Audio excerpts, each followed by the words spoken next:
Du bist entschlossen, heute übe ich. Du freust dich drauf, du willst dein neues Musikstück noch besser können. Dein Instrument ist schon ausgepackt, Noten vorbereitet, du hast keinen Stress, keine Termine, Hausaufgaben sind schon erledigt. Du beginnst, die ersten Töne, volle Konzentration. Und dann... Hallo zusammen und schön, dass ihr wieder eingeschaltet habt hier auf meinem Kanal. Der Kanal rund ums Thema Üben für Musikschüler mit Übetipps und Übestrategien für euch, damit ihr zu Hause die Übezeit mit dem Instrument noch besser nutzt und mit Freude übt.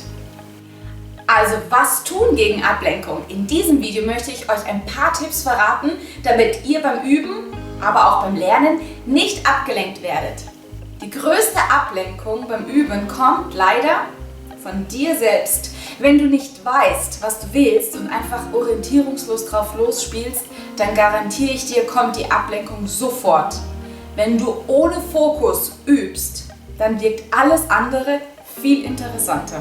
Dein erster Joker gegen Ablenkung ist das Setzen von Zielen, und zwar bevor du anfängst.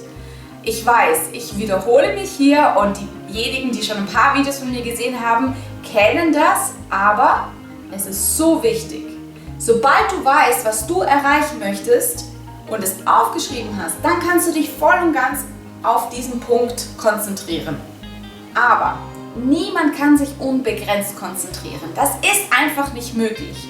Deshalb, wenn du ehrgeizige Ziele hast, dann teile sie dir so in Lernportionen ein, in Übeeinheiten, die realistisch sind, dass du nicht durch Misserfolge dann demotiviert bist, weil sie einfach nicht erreichbar sind an einem Tag. Du musst nicht alles an einem Tag schaffen. Beim Lernen ist es nicht möglich, alles auf einmal zu erledigen. Deshalb mein Übetipp für dich: eine Sache nach der anderen. Frag dich immer wieder und kontrolliere dich selber. Bin ich nur auf eine Sache konzentriert? Versuche ich gerade mehrere Aufgaben auf einmal zu lösen? Und das wird dir helfen, dich immer selber auch zu kontrollieren, ob du genau dein Ziel festgelegt hast und weißt, wo du hin willst. Die nächste große Schwäche ist fehlende Struktur. Üben ohne Plan ist unproduktiv und sorgt dafür, dass du deine Ziele nie erreichst. Also erstmal müssen die Ziele natürlich klar sein und dann musst du auch wissen, wie du sie erreichst. Wir haben oft das Bedürfnis, auch einfach zu experimentieren und drauf loszuspielen. Tut das auch, das ist wichtig, aber nicht immer. Weil wenn du beim Üben immer spontan entscheidest, was du als nächstes tun wirst, dann ist die Wahrscheinlichkeit leider sehr, sehr groß, dass du dich ablenken lässt.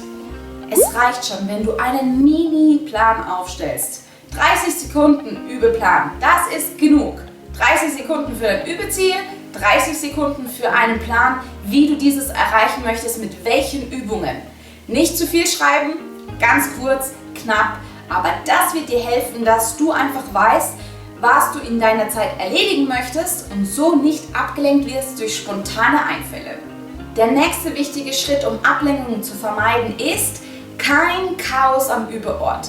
Das ist ganz wichtig, weil so viel Ablenkungen von außen immer kommen. Suche dir einen Platz aus in deinem Haus, wo du nicht gestört wirst, wo auch wenn möglich nicht ständig Familienmitglieder vorbeilaufen, sondern dein Ort, an dem du alles geordnet hast und du dich wohlfühlst und so von außen nicht abgelenkt wirst.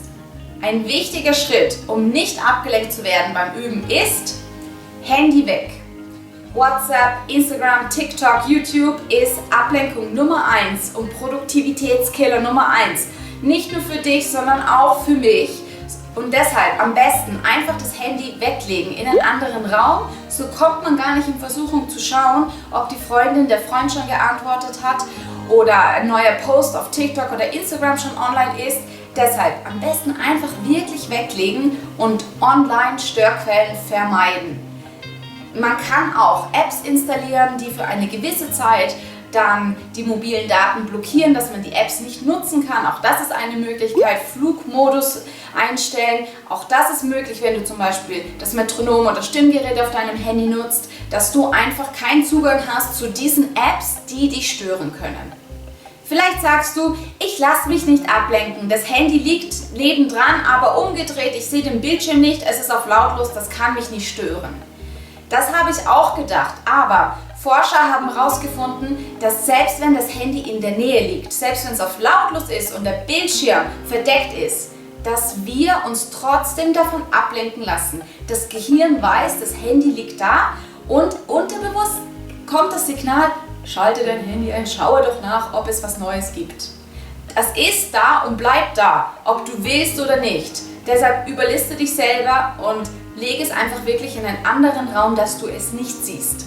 Der nächste wichtige Tipp, um nicht abgelenkt zu werden, ist, genügend Pausen auch einplanen. Weil es ist nicht möglich, unbegrenzt lange zu üben oder zu lernen. Irgendwann nimmt die Konzentration einfach ab, ob du willst oder nicht. Deshalb plane dir Pausen ein in deine Übeeinheiten. Plan es davor schon so ein, dass du nach 20 Minuten ungefähr, sagt man, nimmt die Konzentration schon ab, ein paar Minuten Pause machst und dann nach 40, 45 Minuten für die fortgeschrittenen Schüler, die schon lange üben, eine längere Pause dann.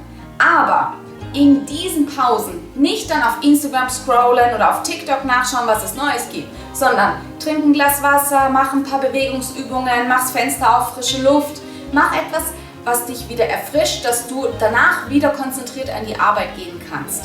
Wenn du so jemand bist, der sich total in der Zeit verliert, setz dir doch einen Timer einfach, der dich daran erinnert, nach 20 Minuten kurz mal dich auszuschütteln, was anderes zu machen, vom Lernen, vom Üben, und das kann auch helfen, über einen längeren Zeitraum konzentriert zu bleiben.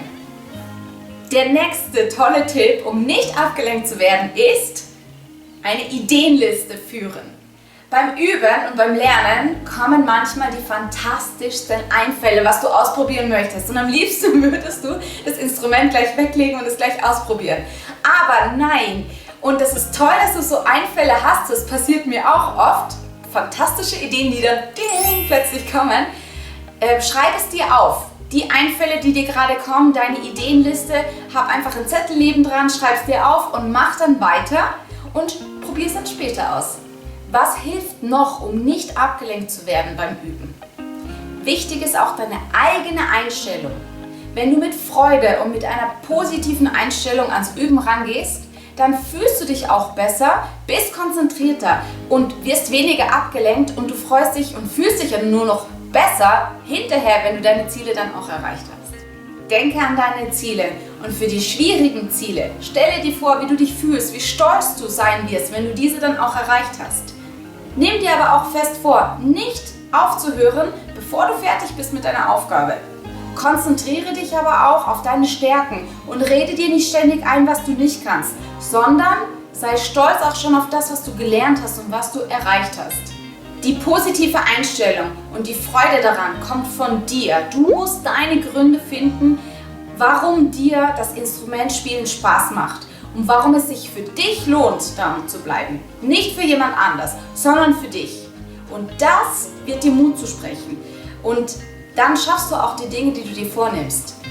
Das ist deine Motivation, wenn du weißt, warum du das machen möchtest. Je mehr man sich zu etwas zwingen muss, umso schwieriger ist es durchzuhalten.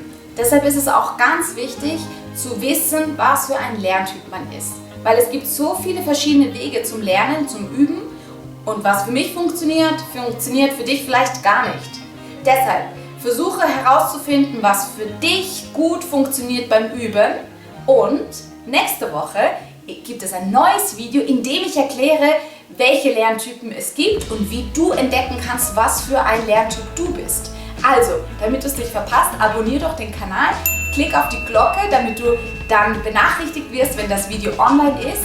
Und danke, dass du angeschaut hast bis hier zum Schluss.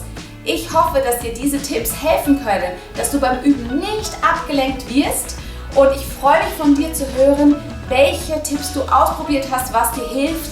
Auch deine Wünsche, deine Kommentare einfach unten schreiben, was für Videos ihr euch wünscht auf diesem Kanal.